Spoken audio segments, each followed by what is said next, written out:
Għalkemm id-DNA ġie skopert fl-1953 dan ma bedix jintuża għal testijiet ta' paternità mill-ewwel.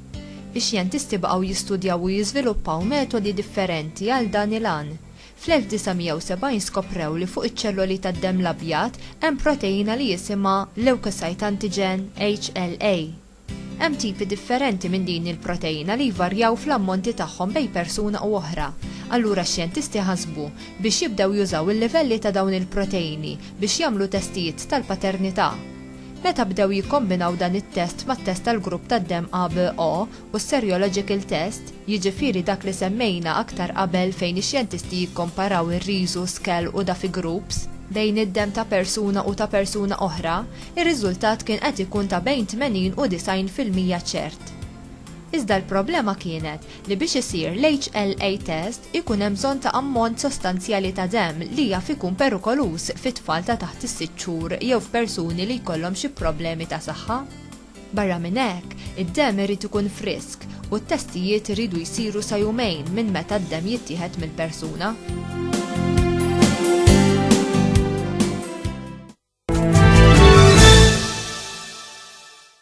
Erġajna lura fil-laboratorju qed niltaqa' issa ma' David Spiteri. Insellimlek David, inti tagħmel microbiological food testing. X'inhuma dawn? Bakterja jinsab kull imkien. Allura importanti li nkunu nafu fl-ikel u fl-ilma għala dawn jinstabu dawn il-bakterja. Issa il-liġi tgħidlek ċertu kriterja li dawn il-bakterja f'ċertu tipi ta' ikel jridu jkunu f'ċertu kwantità. Allura li normalment nagħmlu huwa li nġibu l-ikel, il-klient ġibilna l-ikel hawnhekk ikollu ammont ta' grammi fih nistgħu ngħidu għax il-liġi tissipura lek kemm ukoll. Hemm ċertu ikel jkun 25 grams u hemm ċertu ikel 10 grams. U mbagħad nittestjaw dawk il-kriterja ta' bakterja. Sa bakterja normalment li nċekkjaw huma it-total count, jiġifieri bakterja kollha li nsibu, li coli u nagħmlu wkoll salmonella. Is-salmonella u l-kola jtkun eżempju absent in 25 grams, jiġifieri ġo 25 grams sa' ikel ma jistax jinstab dak it-tip ta' bakterja. Sa nifqu ftitaw David, wara ħanerġa' niġi imma ħalli nistaqsik xi mistoqsijiet oħra. Issa ħanaddu għal raba parti tas-servizzi li konna qed insegwu matul dan il-programm.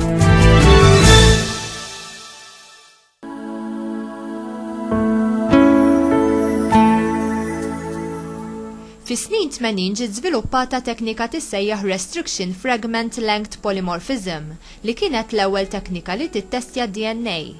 Bħal HLA u l-proteini tad-demm, id-DNA ukoll huwa l-wirt ġenetiku mingħand il-ġenituri. Madankollu, anke sezzjoni żgħira tad-DNA hija varjata ħafna u tikkompara tajjeb ħafna ma' sezzjoni bħala li tittieħed mill-ġenituri. Meta x-xjentisti jużaw din it-teknika biex jiċċekkjaw il-paternità ta' persuna, dawn ixebħu DNA tal-persuna ma' dak tal-ġenituri peress illi nofs DNA kollu ta' persuna jkun ġie mingħand omma u n-nofs liħor kollu jkun ġie mingħand missiera. Xi drabi fejn ikun hemm każi ta' mutations id-DNA ma jkunx jixxibaħ ħafna u għalhekk ix-xjentisti jkollhom jagħmlu studju ieħor ta' statistical analysis biex jiddeterminaw il-possibilitajiet tal-mutations u relazzjoni bioloġiku bejn il-membri. It-testijiet ta' paternità li jużaw din it-teknika ta' RFLP hija 99.99% korretta. Madankollu għal darb'oħra din mhix teknika li tintuża ħafna, peress li ammont kbir ta' demm ikun irid jiġi maħruġ mill-persuna u t-testijiet jieħdu ftit ġranet mhux ħażin sakemm joħroġ ir-riżultat.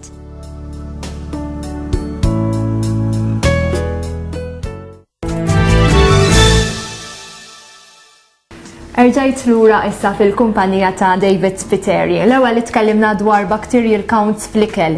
Issa nixtieq nistaqsik ukoll inti tagħmel testijiet fuq l-ilma. X'tib ta' testijiet huma dawn? Normalment l-ilma li klijenti jibgħatulna huma kważi tista' tgħid tliet tipi. Għandek dak li huwa mill-boreholes. Ġifieri dawn forsi jkollhom xi borehole li jkunu jittestjaw l-ilma biex ikunu jistgħu jbijgħu l-ilma. Dawk li jkunu mill-bjar. Normalment li sa qegħdin jagħmlu n-nies qegħdin jqabdu s-sistema tal-bir meta l-sistema tal-ilma jkunu jistgħu biex jinħasslu fih jew jaslu ħwejjeġ u it-tielet waħda tkun normalment swimming pools. Issa, mill-kriterja huma differenti, liġi tistipulat li tal-huma. Issa, mill-liġi li iktar tistipula li iktar importanti huwa bejn potable water ġifieri dak l-ilma li huwa x-xorb u dak l-ilma li huwa eżempju tal-bjar. Il-bjar ċertu kriterja li jaċċettaw ċertu limit ta' bakterja. Fil-każ tal-potable water jkunu iktar stretti għaliex għax għandek ilma li ħajntuża għax-xorb. Ġifieri jekk huwa għall-konsum tal-bniedem ovvjament jrid ikun ta' xejn iktar natif. Mbagħad hemm kriterja ngħidulu bottled water, ġifieri dawk l-ilma li jinstabu fil-friġ kien ġifieri ħajkunu on the shelf, mbagħad ħajintużaw within weeks, within months. Dawk jitkollhom ukoll kriterja ieħor. Ġawk huma tista' tgħid kważi 3 jew 4 kriterja li konna ilma ta' testing. Mella sissa tkellimna dwar testijiet li inti tagħmel fuq bakterja, fuq food, fuq ikel, maħabba bakterja, fuq l-ilma, imma tagħmel ukoll non-human identification, non-human DNA testing. Non-human DNA testing. Li nagħmlu non-human DNA testing huwa l-iktar fuq bird sexing. Aw ħafna nies li huma dilettanti tal-asafar. Dawn diffiċli tara fejn female, male, fejn raġel u mara fihom ta' l-asafar, għalli normalment li nitolbu ħana jkollna 3 rixiet li joħduhom normalment mill-chest region. Naħduhom mill-chest region biex ikunu dawk li jkunu tip fil-skin, ikunu fil-fonti fil-ġilda, għalli għandha xejn skin cells, għax minnhom ħanieħdu aħna id-DNA minn dawk il-ċelluli. Konna bżonn 3 rixiet biżejjed anke inqas, ma tlieta tkun tista' tisek taħdem komdu bihom. Mbagħad li nagħmlu huwa nemplifikaw parti ġini dula sex gene tal-asfur. Hija differenti minn sex gene nisibu fl-annimali fil-mammals bħalna bħala humans. Ġifieri hija partikolarment differenti tal-asafar. Ħana nemplifikawha mbagħad naraw. Eżempju aħna nafu li fil-bnedmin għandek l-X u l-Y chromosome fil-raġel u fil-mara għandek l-X u l-X chromosome. L-asafar din kontra. Ġifieri għandek fil-mara jkollok 2 different chromosomes ngħidulhom it-W u Z u fil-male jkollok il-Z u Z chromosome. Jkollok wieħed berta. Ara jkollok 1 peak in males u 2 peaks in females. Għandek l-opposta. Interessanti, din ma kontx nafa jiena. Inti tagħmel ukoll bacterial identification. X'inhuma dawn? Mela, normalment meta inti kollok klient forsi u kull tittestja l-ilma tiegħu. Ekku ta' jkun normalment jaf isma' ma kellix problemi tal-ilma jiena bih u qed insib li hemm ċertu riħa tintem fih. Ara x'nagħmlu? Bakterja inkipruha fuq traditional method l-ewwel fuq plates speċifiċi li jikber biss dak ta' bakterja. Imma ma nkunx nista' nidħol jiena fi species level, għandna nafu li hemm il-genus u hemm species, ġifieri meta tkun species qed nitkellem fuq particular speċi partikolari ta' bakterja. Fuq genus qed għandi familja sieħa, ġifieri għandi grupp ta' bakterja. Issa biex jiena identifika fl-speċi importanti nagħmlu bacterial identification ta' xisir prattikament. Ta' jisir li nerġa' nitlu fid-DNA, jiġifieri ħanerġa' naqbad DNA tal-bakterja, ħanoħorġu u ħanamplifika parti li tibqa' l-istess bejn gruppi imma jinbidlu bejn bakterja differenti, jiġifieri ħajinbidlu bejn speċijiet differenti. Allura x'ħajġri, jiena ħanamplifika dik il-parti u mbagħad ħanaddija nagħmel cycle sequencing, jiġifieri. Cycle sequencing jiġifieri ħajsni ħanoħroġ il-kod li hemm dik il-ġin, dik il-DNA. Nkun nista' nara fuq computer screen. U bekk imbagħad hemm database online li ninsibu fuq l-internet. Pratikament dan huwa database li jkunu għamlu ħafna labs flimkien madwar id-dinja u jitfgħu kollox hemmhekk. U jiena jkolli il-kod tad-DNA u nqabblu ma' liema bakterja hu. U bekk ħajjgħidli dik il-bakterja x'inhi. U bekk kun nista' ngħidlu klien ngħid isma' għamel hekk, għamel hekk. Dik hija bakterja hija taqsek perkoluża, mhix taqsek perkoluża. Nkunu nistgħu ngħidulu iktar aħjar.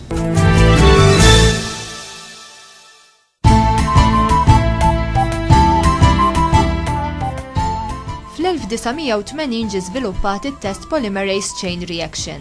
Dan beda jintuża fl-1990. F'dan it-test biċċiet ta' DNA jiġu koppjati u multiplikati għal ħafna drabi. Id-DNA oriġinali jista' jkun meħud minn diversi postijiet tal-ġisem u t-test ma jieħux ħafna ġranet biex ikun konkluż. Għal dan it-test jittieħdu ċelloli minn ġol-ħalq tal-omm, tal-persuna u tal-allegat missier. Iċ-ċelloli jiġu rreplikati u kkomparati permezz tal-PCR.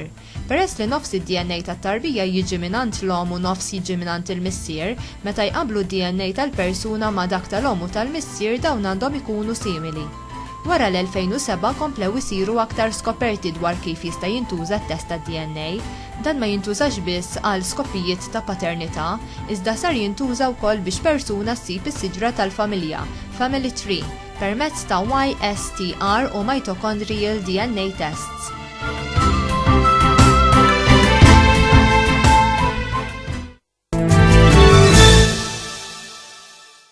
Nittama li l-informazzjoni kollha li kellna preparata għalikom waqt dan il-programm kienet interessanti għalikom u jiena minn qalbi nixtieq nirringrazzja lil Dr. Marisa Kassar, lil Dr. Claire Bartolo u lil David Spiteri tal-li ospitawna fil-laboratorju tagħhom. Grazzi wkoll lil MLS BioDNA, lil Education 22, lil Highlight Zone ta' Ħaltarxin, lil Chris Mizzi li jieħu l-filmati u jagħmel il-muntaġġ ta' dawn il-programmi u lilkom it-telespettaturi li segwu il-programmi tagħna. Infakkarkom li l-informazzjoni dwar dan il-programm u l-programmi kollha laboratorji tistgħu issibuha fuq il-website tagħna www.laboratorji.wikispaces.com. Appuntamenti ieħor għall-programm ukoll interessanti ħafna għal bħalhom ġimgħa fl-istess ħin. Insellmilkom.